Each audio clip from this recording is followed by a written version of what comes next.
this is necessary, why this is a legitimate act of Congress. What happens, Jessica, sticking with you, if the president invokes the Fifth or just declines to engage entirely? So those are two separate things. I mean, so if the president does decide to invoke the Fifth Amendment, at that point, he has at least cooperated with the House Select Committee. Now, and that would be a very different line, legally speaking, in terms of trying to challenge, well, are you sure you're really asserting your Fifth Amendment privilege? That really is a bedrock principle that we allow people to do that in appropriate circumstances. Now, the fact that he's asserting the Fifth Amendment in certain circumstances can also be used to make a negative inference in a federal civil case. But we'll put that to the side for the second. The more likely scenario, of course, is that he just says, I'm not cooperating at all. And then the House Select Committee basically has a new fork in the road, two more choices. One is to say, we're going to court to enforce the subpoena. There really isn't time for that, given the electoral calendar. Another, which also there really isn't time for, is to say, okay, we're taking the Steve Bannon route. And Steve Bannon obviously was just sentenced this morning for contempt of Congress because he did not comply with a valid subpoena. And so that's another available route here for the Select Committee. Of course, to your question, all of it depends on whether or not the former president decides basically to play any ball whatsoever. Right. On that point, for people who may not be familiar with the language of a subpoena, it is striking as well to read that language. So I'll just take a moment here to read some of that. It says on the subpoena, to Donald J. Trump, 45th President of the United States, you are hereby commanded to be and appear before the Select Committee to investigate the January 6th attack on the United States Capitol of the House of Representatives of the United States at the place, date, and time specified below. Scott, you mentioned those dates, November 4th and November 14th, as the dates that are requiring the former president to produce those items that the committee is looking for, as well as to testify on November 14th, the time that is listed here on the subpoena. It says place of testimony, U.S. Capitol Building, Washington, D.C., or by video conference at 10 a.m. Scott, talk to us a bit, just remind us, Jessica touched on this a moment ago, about what happened in the case of the former president's former advisor, Steve Bannon, who didn't engage, who refused his own subpoena order. And for people wondering, what are the conversations that you had with legal experts when you look at the instance of former President Trump? Could he potentially be seeing something similar happening with regard to his own legal process? Let me give you a few numbers first. 4 key members of the Trump inner circle defied subpoenas from these committees. 2 were prosecuted for doing so. The Department of Justice did not choose to prosecute former Trump Chief of Staff Mark Meadows or social media aide Dan Scavino. They did choose to charge his former campaign manager and White House aide Steve Bannon and trade advisor Peter Navarro. Peter Navarro goes on trial in nearly 1 month at the Washington, D.C. federal courthouse. Steve Bannon has already been convicted at trial and today was sentenced to 4 months in prison and a $6,500 fine. So there is some criminal culpability in the court system for those who defy congressional subpoenas. There's possible criminal exposure.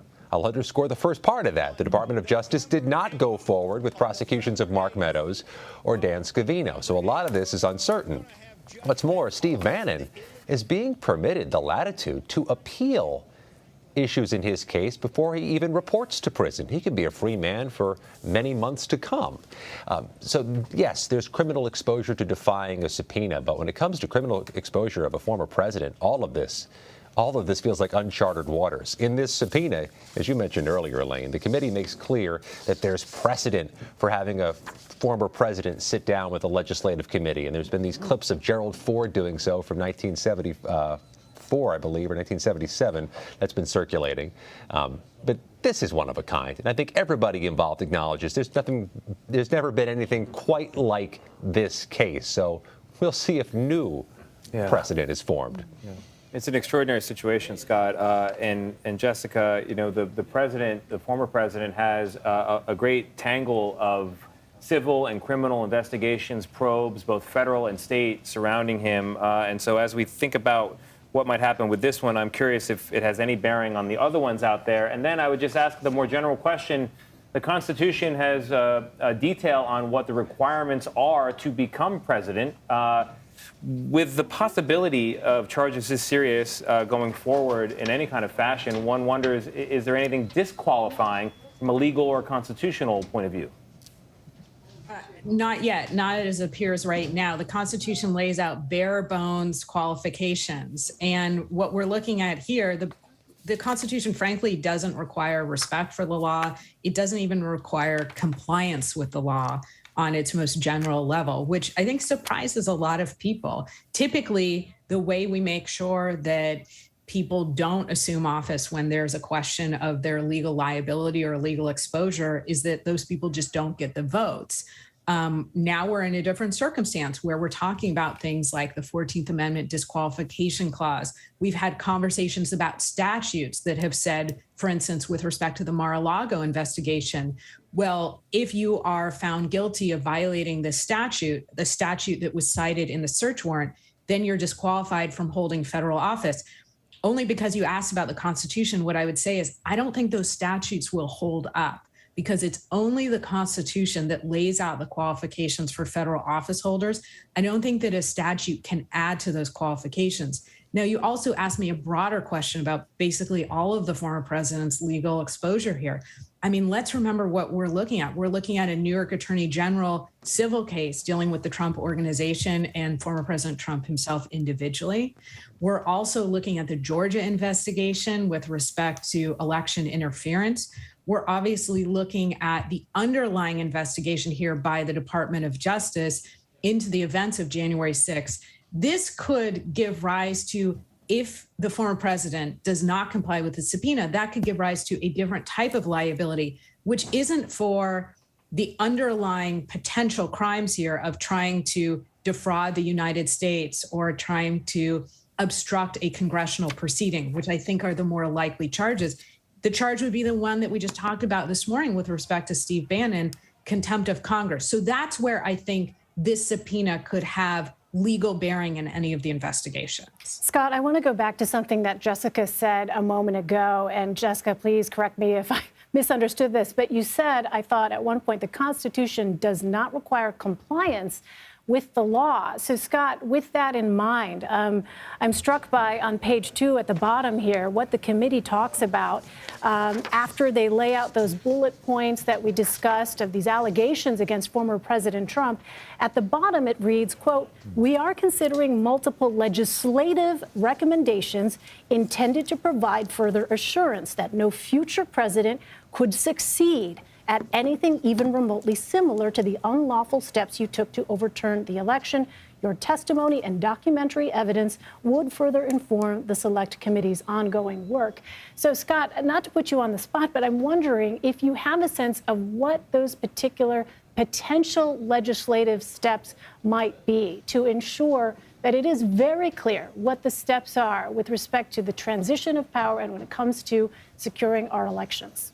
Now, I'm glad you asked, because there's one piece of legislation that has surfaced and it's been making the rounds over the last few months. In fact, it's been making the rounds ever since the January 6th committee formed. This Electoral Count Act, which would change or codify the procedures under which they count those electoral votes on January 6, 2025, 2029, and the years after. It would raise the threshold for the number of members of Congress who'd have to object to have one of those floor votes, and it would make clear, as members of Congress would acknowledge is already true, that the vice president's role on January 6th is ministerial, that he or she doesn't have the power to overturn results. Because, Scott, That's just sorry to interrupt, because sure. That was a point that I think was a point of confusion and genuine confusion among some. Is that correct? And so this would help address that and do away with some of that confusion, is the intention. Yes and no. I mean, it was a point of confusion. Contention, perhaps, is a better word. If you believe it was a point of confusion, unless that was a fig leaf being thrown up there by those who wanted to deny the election results and overturn the results, as many on this committee have argued. But that being said, that's the one.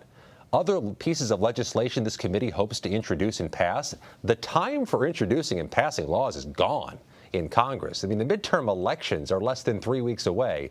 In the lame duck session of Congress that remains in the 11th hour of this committee, there will be no new ambitious legislative proposals undertaken or passed.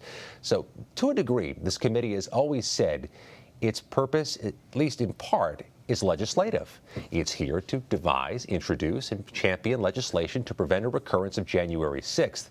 But the legislative season in Washington is over. That Electoral Count Act I mentioned has already been through the system, through the washer, galvanized support on its behalf, and even it's not finalized. It'll be a race to get that one done. So that component of this subpoena may be another reason they want the interview with the former president, but not a practical reason. They're not going to be introducing new legislation based on what he tells them and have that legislation passed into law.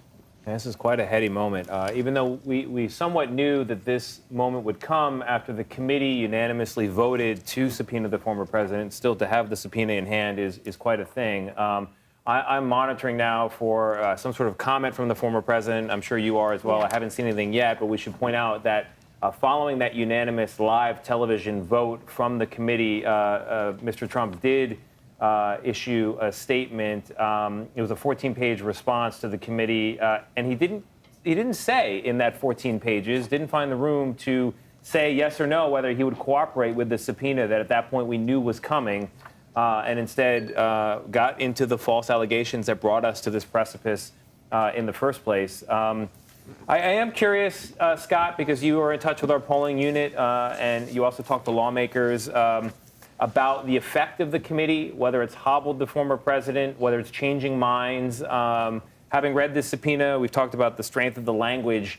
Where are you on the question of what impact this might have on voters, the midterms, and what people think? Our latest CBS News polling makes it pretty crystal clear. What's moving voters and mobilizing voters at this moment are economic concerns, concerns about gas and groceries, about immigration, about crime, and about abortion rights. This issue didn't measure as a predominant issue for voters at this moment. But I'll note the parallels that existed, Tony. In July and August, when this committee was at its most prominent and most vibrant, having all those hearings with all those revelations, Democrats did win a special election they weren't expected to win in the Hudson Valley of New York. Doesn't mean this issue or January 6th or democracy's future was driving voters. But as this committee has kind of recessed into the background, Republicans have surged. So if Democrats want to make the future of democracy a more primary issue between now and November 8th, this committee could be a mechanism for doing so. But at this moment in time, it seems pretty clear it's economic, crime, immigration, and abortion rights issues that are driving voters. Jessica, I want to ask you about the sort of broad statement that this formal subpoena now, as we've been talking about, was expected. But we're taking a look at the letter accompanying this subpoena. Now, what does that message to people who may be, questioning whether or not they should, in fact, cooperate with the January 6th committee? Because it is clear with what we discussed earlier and Steve Bannon, and now with this very detailed letter to former President Trump, that this committee intends to be taken seriously, if that was a question at all for anyone. But what is this sort of message being sent here by the January 6th committee? Well, I think the message is inescapable that they've said, we have talked to a number of different witnesses, thousands of witnesses. We have thousands of pages of documents. And here's what we think you did to the former president. We think you tried to undermine the peaceful transfer of power. We think you inappropriately leaned on state officials and your vice president. We think that we can't get this information any other way. And to pick up on the conversation that you just had with Scott, why do they mention legislation here? Because Congress can't just subpoena the former president or any private individual because they're interested. They do have to tie it to legitimate legislative goals here. And now, while it may be really exceedingly unlikely that there could be any new legislation, you still need that language because Congress can only act if they have the power to act. Now, what other message are they sending, particularly with all these mentions of, we've tried everybody else, they've asserted their Fifth Amendment privilege? I think that they're again saying there's a necessity here, which is another thing that the committee is speaking to us both legally and politically. I think there are two audiences here. It's for all of us. It's for the public, to your question, to say, this is really important. It's about our democracy. It's about having elections that we can trust. It's about making sure that another president can't do this. But it's a different audience, too. It's an audience where this might be challenged in a courtroom, or we might have to enforce the subpoena in a courtroom. And it's also saying to that audience, there is a lot of legal grounding here to our request. Now, the last question that I think we've kind of talked about a little bit, what if the former president pleads the fifth? Is there any repercussion to that? What if he does, in fact, go in and cooperate? Judges are very, very loath to say, are you sure? Now, you can plead the Fifth Amendment if there is a reasonable risk of self-incrimination. And in this case, based on all of the legal discussions and legal exposure that the former president faces, the answer is yes, there's a legitimate risk here. Could pleading the fifth amount to obstruction of Congress in and of itself? Judges are really loath to go there. This is a constitutional protection, and we're all entitled to it. Yeah. One other quote from the letter here before we take a short break, addressing the president here. The committee says you were at the center of the first and only effort by any U.S. president to overturn an election and obstruct the peaceful transfer of power. And they go on to say, even if you believed it, it's not a defense. Striking language. All right. Our thanks to Scott McFarland and Jessica Levinson for your insight and analysis. We appreciate it. Thank you. And we are going to take a short break. Stay with us. You're streaming CBS News, always on.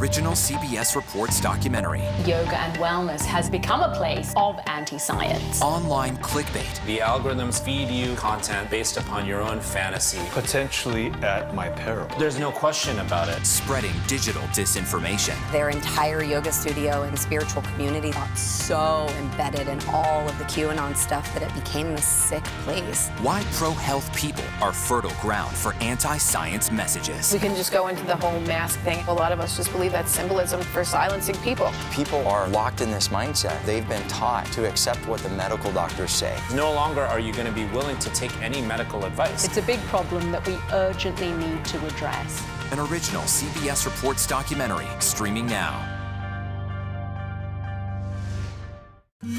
An original CBS Reports documentary. We need to put an end to this territorial status. Will statehood create a better Puerto Rico? So that we have the same quality of life that you see in the States. What do you worry about? Me living here in the future? They're giving incentives to non-Puerto Ricans to come to Puerto Rico and extract our natural resources and take over our land. Vacation in Puerto Rico, and in exchange for that, you don't pay taxes. Why would I allow somebody who abused me for 123 years to then consume me? An original CBS Reports documentary streaming now. When weather turns extreme. Massive and rapidly intensifying hurricane. Every second counts. Hurricane Fiona slams Puerto Rico with flooding and power outages. CBS News and the Weather Channel bring you virtual weather technology so advanced, so real. Well over 9 feet. This is not survivable. You'll have time to get prepared. You want to have the advantage on severe weather days. It just may save your life. Feel the forecast. Weather when it matters most on CBS Mornings. People from every corner of America facing challenges. Everyone is just looking for some type of connection. Just raise your hand and say, hey, I'd like to help. Coming together to find solutions. We are going to do something about it. Their stories are our stories. Welcome to Eye on America. Stream now on the free CBS News app. We are so excited, we just can't hide it. CBS Mornings are, well, everything your morning should be. Let's do it! Let's go! CBS Mornings, starting at 7. Stories that inform, inspire, and brighten your day. I've been waiting patiently for something like this. Make every day a little more like Sunday morning. Here comes the sun. Stream on the free CBS News app Tuesday mornings. El Paso, Texas says it will stop participating in a Texas-wide program to bus migrants to New York City and Chicago. The city began the practice this summer in an attempt to reduce overcrowding in shelters. Officials say the number of migrant arrivals has dropped since the Biden administration announced last week it will expel Venezuelan migrants who enter the country illegally. However, the new policy opens a legal pathway for some Venezuelans who travel to a U.S.